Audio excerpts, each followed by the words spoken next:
અમીરગઢ તાલુકાના નિસ્ત્રોત્રા ગામની પ્રાથમિક શાળાના આચાર્ય સાહેબનો વિદાય સમારંભમાં બાળકો રડી પડ્યા।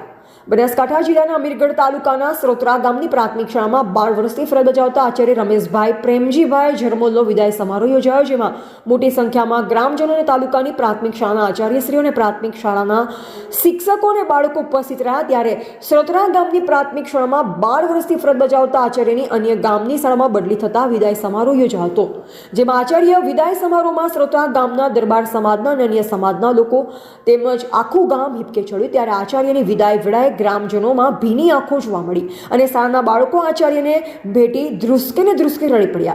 ત્યારે આચાર્યનું વિદાય સમારંભ વખતે ગ્રામજનોમાં આંખ ભીની અને બાળકો રડી પડ્યાના દ્રશ્ય કેમેરામાં કેદ થયા। તેમજ સ્ત્રોત્રા ગામ વતી પ્રાથમિક શાળાના આચાર્યશ્રીનો વરઘોડો નીકાળી અને ગામની ગલી ફરી ગ્રામ લોકોએ દુઃખ સાથે હસતા મોઢે વિદાય આપી હતી। એવા હસમુખ પ્રજાપતિ, અમીરગઢ, બનાસકાંઠા।